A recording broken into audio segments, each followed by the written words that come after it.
BoxingVoice.com here with Abel Sanchez. Abel, talk to us about this fight. Willie Monroe brings a weird style considering he is a southpaw. How do you prepare Triple G for that? Well, I prepare him to beat Triple G. What Willie brings is up to Willie. We're going to go out and do what we do best. I've never been the kind of coach that adapts to anybody. They're going to have to adapt to us. But he was chosen because of that. He was chosen because he presents a challenge for Gennady. Gennady didn't want the run-of-the-mill knockout, a run-of-the-mill fight. He wanted somebody that was going to not only move on him, but present him a challenge. And Willie is the man. A lot of people see this somewhat as a step back, considering Martin Murray was the last opponent. A lot of people don't know a lot about Willie Monroe Jr. Talk to the fans and let them know what they need to know about Willie Monroe to actually make this a better fight than Martin Murray.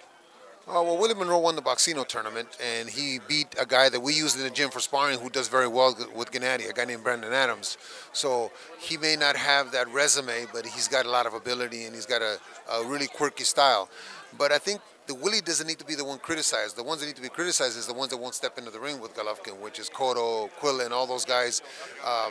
The only reason we're fighting a Monroe and not fighting those guys is because they refused to get in the ring with him, and Willie accepted the fight. You mentioned Cotto. Cotto supposedly is going to be fighting in June, and then we have Quillin fighting Andy Lee in next month, actually, in April. How do you see that fight going, and would you guys be willing to go on PBC to fight Quillin? I don't know what the political part of that is. Of course, we've said we're willing to fight Peter. Peter doesn't want to fight us. Peter will keep fighting, hiding behind PBC and hiding behind Al Heyman. If he really wanted to fight and really wanted to prove that he's a middleweight champ, first you got to beat Andy Lee, first of all, which is not going to be an easy task. And if he does, I'm sure that Al can call Tom and when there's a good fight involved and when there's enough money involved for Peter, because we've never made a point of saying that it's up to the money. When all that is involved and it gets taken care of, the fight can happen anywhere. Golovkin, I'm sure, just like Pacquiao and Mayweather, Showtime and HBO working together.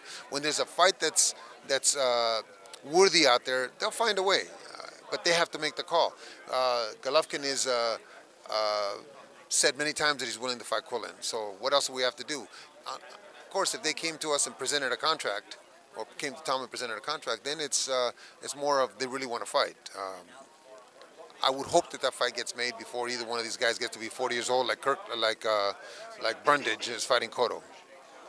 How frustrating for you as a trainer is it to be training Triple G for this type of fight against Willie and not against a Cotto or Quillin? It's not frustrating because Willie presents a problem. Willie presents some problems that we would like to be fighting somebody else at a higher level, of course. But Willie happens to be with an exceptional coach, first of all. And I know that Willie's going to be prepared, and I know that Willie's going to be learning in the gym, and I know Willie's going to know the things that Andre Berto knows because it's the same coach that developed Andre Berto. So it's not an easy fight. It's not a hard fight, but it's a fight that's next. And we'll take one at a time, and hopefully he fights 4 times this year. And you are actually back here in Southern California. How good is it going to feel to be training him and actually not be that far? It's going to feel great to sleep in my own bed up until the fight.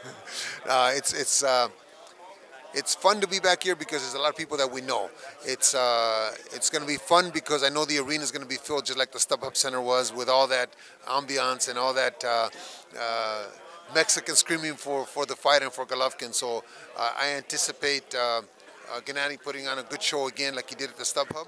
But I also anticipate us coming back because of that, because it being